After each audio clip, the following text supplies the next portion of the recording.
We see the afflictions of Zion and what has befallen Jerusalem. Do thou, O sun, withhold the light of thy rays? And do thou, O moon, extinguish the multitude of thy light? For why should light rise again where the light of Zion is darkened? Jews looking at the destroyed temple must have felt terribly, terribly depressed that their entire ability to worship God, to connect with God, had just been so severely compromised. They had been totally defeated by the Romans, many of them led off into captivity, and this was really a period of tremendous mourning and the need to begin somehow to deal with this terrible destruction. The Romans now had Jerusalem and almost all the rest of Judea under their iron fist. All except for one tiny plot of desert southeast of Jerusalem, on the shore of the Dead Sea.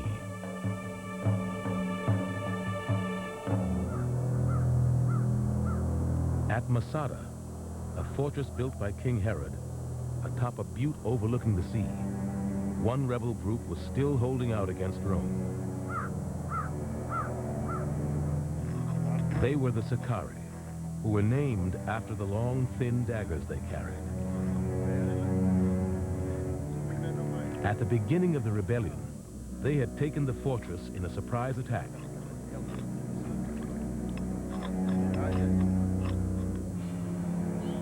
Herod had designed Masada so that a small force could hold it against an enormous army. The historian Josephus described the trail that was the only way to reach the top. This trail was called the Snake, as resembling that animal in its narrowness and its windings.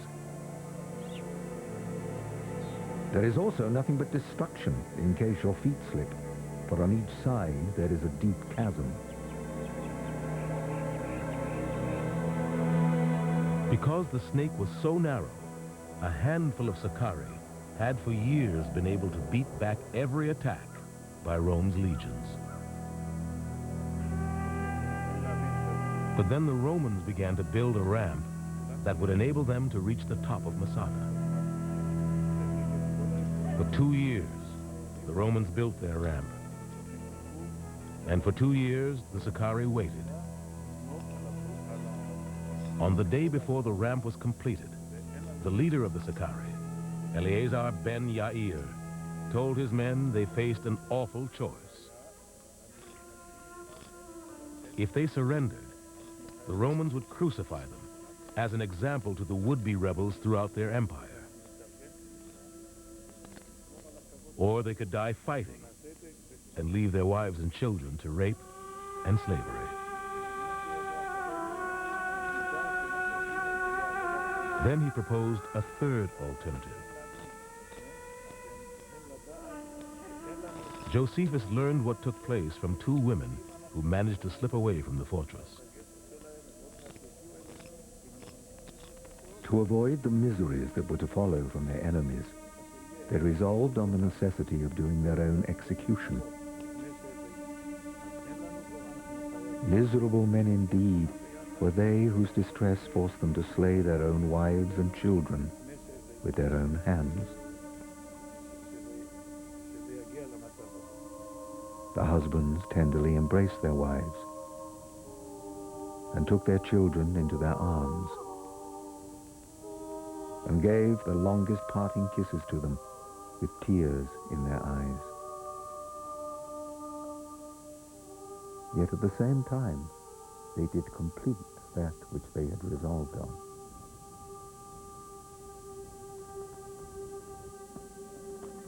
Not able to bear the grief they were under for what they had done, and esteeming it an injury to those they had killed to live even the shortest piece of time after them, they then chose 10 men by lot to slay all the rest.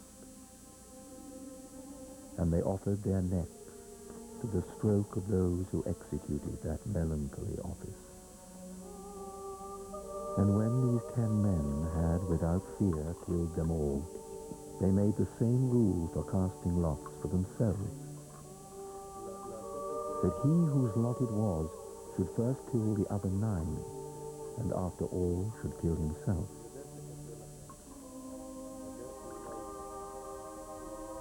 Now, for the Romans, they expected that they should be fought in the morning. But when they made their assault upon the fortress, they saw no enemy, but a terrible solitude on every side. It is here that that tradition of self-imposed martyrdom reaches its most poignant expression, and that is the very eloquent, if heart-rending, statement that when I can no longer choose whether or not to die, I can still choose how to die. And that's what inspired the martyrs at Masada to take their own lives rather than to submit to slavery and death under Rome. In just a few years, most of the groups that had dominated Judea and Judaism for centuries had vanished. The Sicarii and their fellow rebels were all dead. The authors of the Dead Sea Scrolls, the Essenes, had also been butchered by the Romans. And with no temple, the priesthood had become meaningless.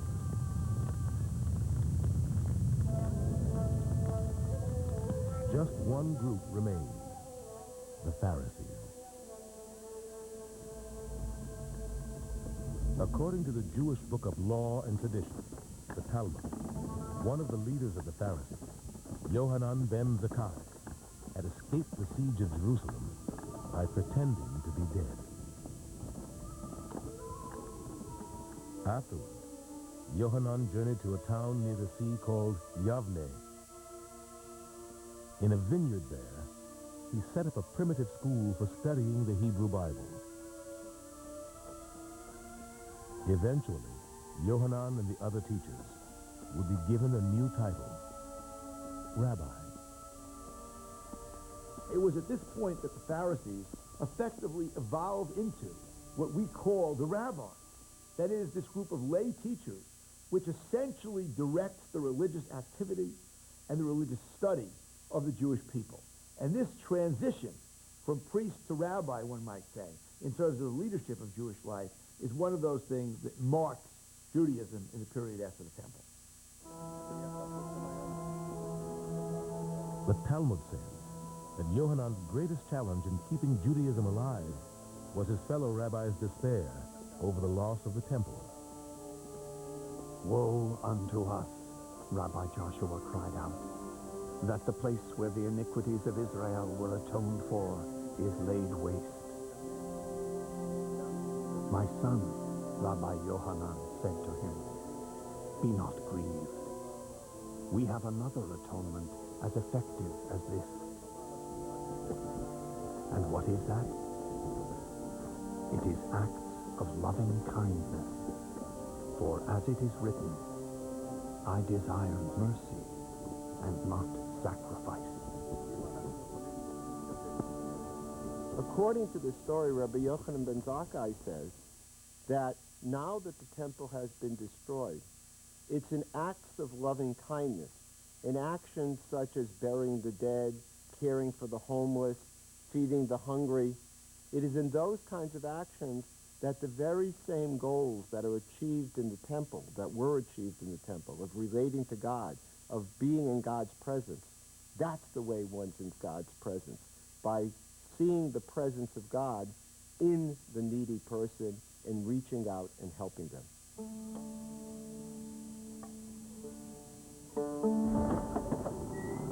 Yohanan had found his answer to the loss of the temple by studying the prophets of the Hebrew Bible. He was following in an ancient tradition. For ever since the long-ago days of exile in Babylon, men eager to learn about God had been discussing the stories and laws of the Bible in meeting places called synagogues. With the temple gone, the rabbis began to rebuild Judaism around the study of the Bible in the synagogue. Here, they debated how biblical law could be applied to living an ethical and compassionate life. With the destruction of the temple, the synagogue is thrust into this tremendous vacuum, and it has to pick up the slack of lack of access to God through a temple process. And that's where the synagogue now really takes off. Through the medium of prayer, the synagogue will be everything that the temple had to be, but much more. In the temple, only the priests had been allowed to communicate with God through sacrifice. Now, in the synagogue, rabbis and common people alike talked to God through prayer, a previously little used practice favored by the writers of the Book of Psalms. Lord, I am calling. Hurry to me. Listen to me. I am invoking you. My prayers rise like incense, my hands like the evening offering. Lord, set a guard at my mouth, a watcher at the gate of my lips, to let me feel no impulse to do wrong, to snare the godlessness of evildoers. What emerges is a spiritualized version of Judaism: prayer instead of sacrifice, rabbis instead of priests, synagogue instead of temple. And the great question is, how much of this was consciously organized, formulated by Yochanan ben Zakkai and the people of his generation? It could be that part of this is a retrojection of a later period back onto Yochanan ben Zakkai. But I am convinced that Yochanan was aware of the dilemma of the post-temple period and very, very keenly tried to set up alternatives without ever calling them alternatives. In other words, you have to project a sense of continuity while in practice, and in fact, you are innovating and setting up alternative lifestyles.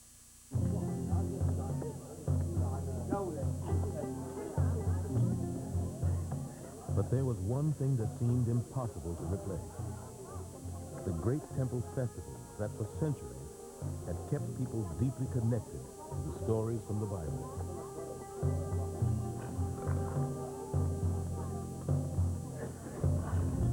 One of the most important festivals had been Passover, which commemorated Moses leading the Israelites out of slavery in Egypt.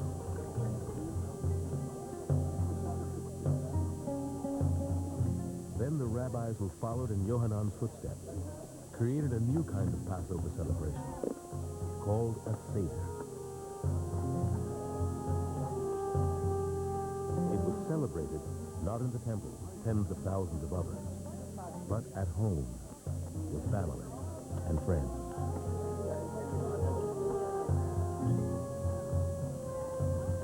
Well, when the temple is gone, how do you observe Passover? It's there that the Seder was created, which means order. Out of the chaos of not having that animal and its blood to celebrate Passover comes the order of the echo of that event, of telling the story. And so the text that they developed, which is still in use in every Jewish home on Passover Eve, is called the Haggadah, which means the telling.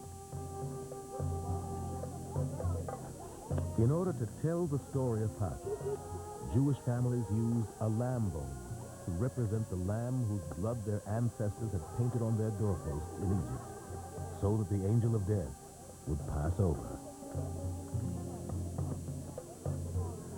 And they used unleavened bread to represent the matzo the Israelites had eaten as they fled toward the promised land.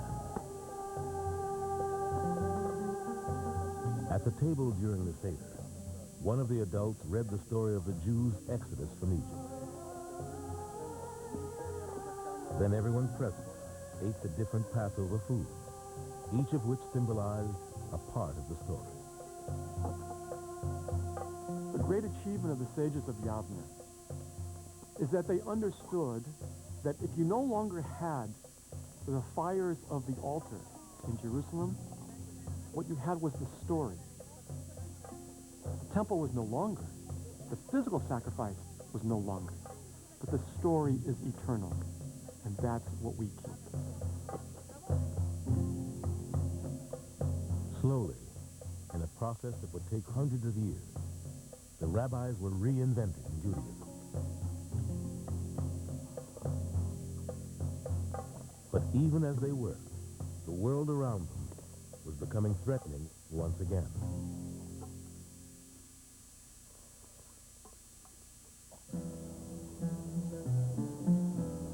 During the 60 years after the fall of the temple, the Romans and their Jewish subjects lived in an uneasy truce. Many Jews moved to the fertile area around the Sea of Galilee to try and rebuild their lives. But there were some for whom the rebuilding only brought on painful memories of the building they longed to reconstruct most, the temple. In 130 AD, anger at the Roman Emperor Hadrian for refusing to allow the rebuilding of the temple reached the boiling point.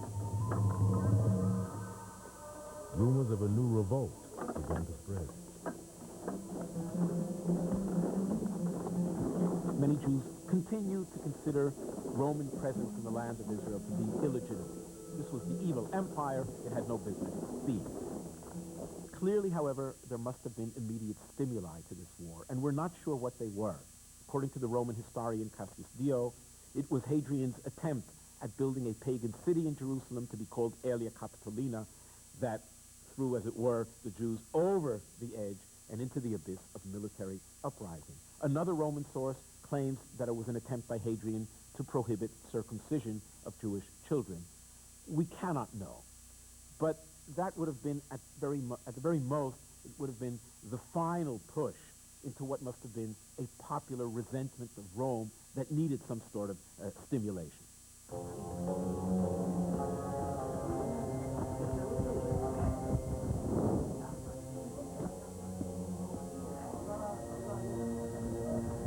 The rebellion began among a band of outlaws living in the countryside. Their leader was called Simon Bar Kokhba.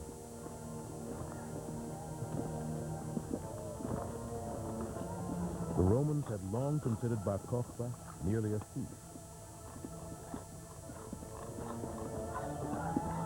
But to many of his fellow Jews, he was another in a long line of freedom fighters who had refused to accept Roman rule. Bar Kokhba was a Jew, like the Zealots, like the defenders of Masada, who was willing to take up arms against Roman occupation and was willing to fight for Jewish sovereignty and, in fact, for a limited period of time, achieved sovereignty. We can hold in our hands the coinage that Bar Kokhba issued in his own kingdom, the last kingdom of Jewish sovereignty for another 2,000 years.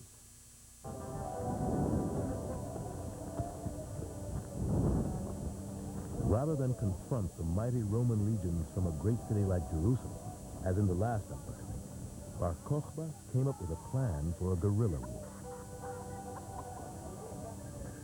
A Roman historian described Bar Kokhba's preparation for the revolt.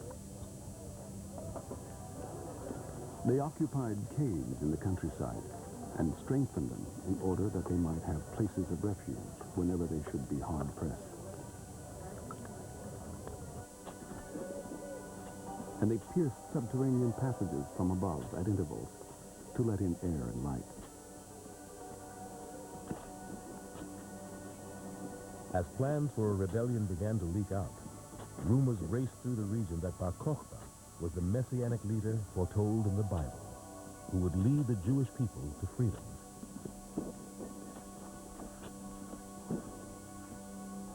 His name meant star, and he claimed to be a luminary who had come down to them from heaven and was magically enlightening those who were in misery.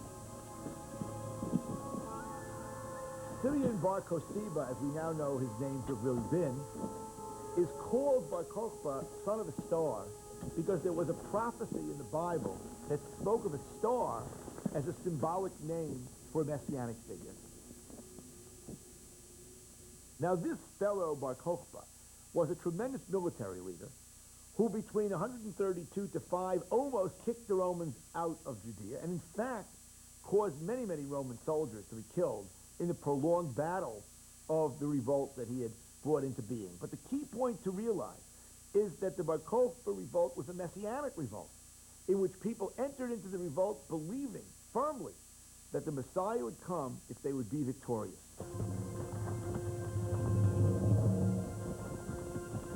Bar Kokhba's charismatic leadership appealed to not just peasants and craftsmen, but also scholars and sages. Their fervor was stoked by certain prophecies in the Bible, which they believed said this was the precise moment in history God had chosen for the temple to be rebuilt. Just as the first temple at one point lay in ruins and was rebuilt, so too were the second temple. And they were, in their minds, God's agents. They were going to defeat the Romans. And the third temple was going to descend from the sky like a prefab, completely built right on that same spot. And that was, in a sense, its messianic mission, that they were doing God's will to throw off the evil empire. That's what God wanted. In 132 AD, the most prominent rabbi in Judea publicly declared that Bar Kokhba was indeed the Messiah. The ranks of the rebels swelled even more.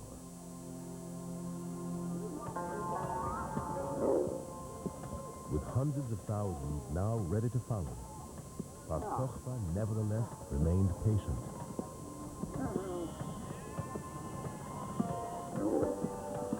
In order to lull Hadrian and his legions into a false sense of security, he counseled his followers to pretend to be happy and peaceful.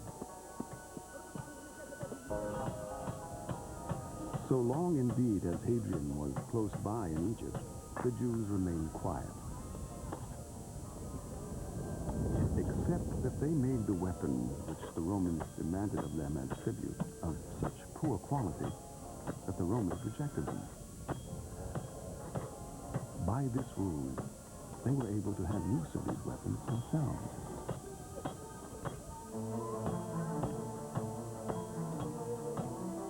In a strategic masterstroke, Bar Kokhba bided his time until Hadrian was well on his way back to Rome.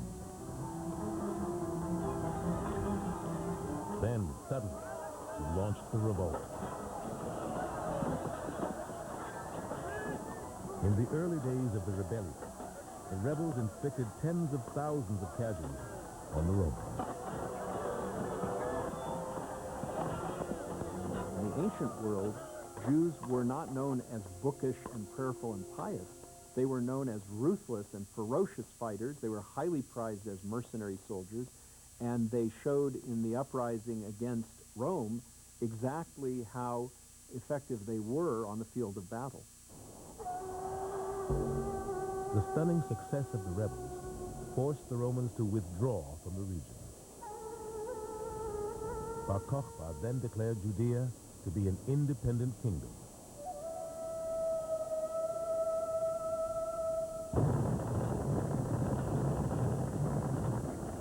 But the Romans were merely waiting to counterattack until they had assembled one of the greatest armies in their history. They had sent 3 legions against Jerusalem in rebellion 60 years earlier. Now they sent 13.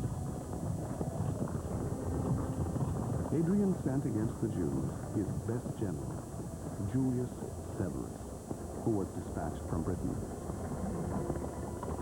Hadrian ordered him to put to the sword all who stood in their path. Rome responds to Bar Kokhba by throwing masses of its military force into the fray.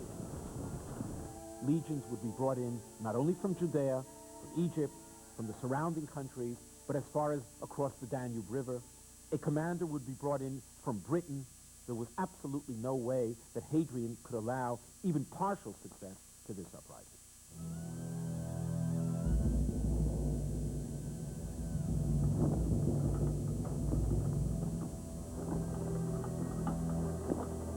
Severus did not venture to attack his opponents in the open, in view of their numbers and their desperation.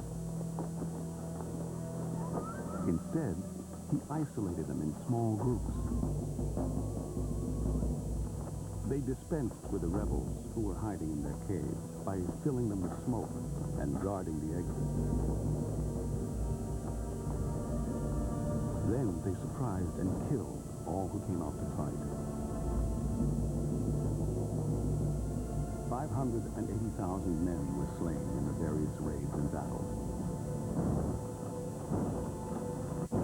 And the number of those that perished by famine, disease, and suffocation was past finding out.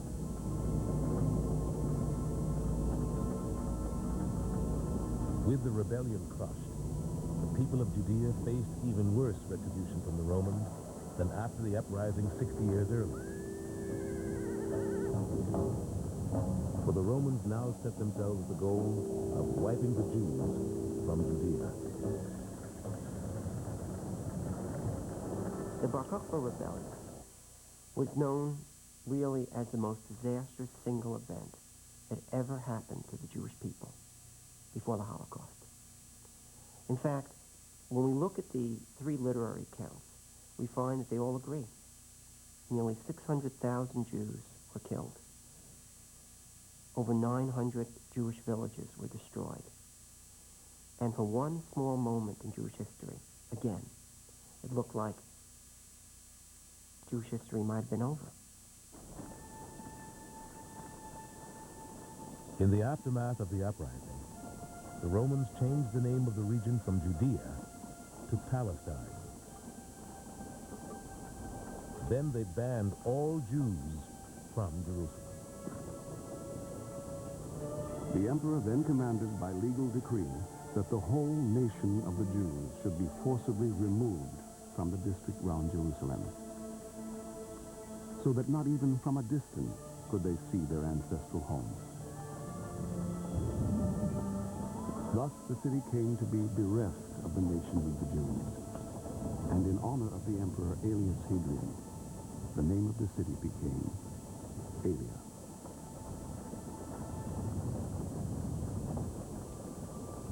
The outcome of the Bar Kokhba revolt is a much more serious policy on the part of the Romans, prohibiting Jews from even going to Jerusalem, and they plow over the Temple Mount and build a temple to their gods on that spot, thereby showing you have no place here. We clearly are the winners.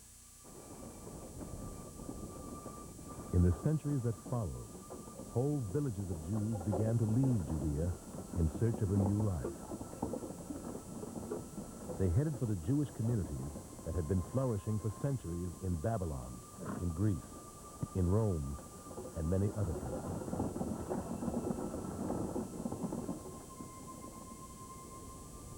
But in their new homes, they would soon face a challenge to their survival, every bit as daunting as the Romans.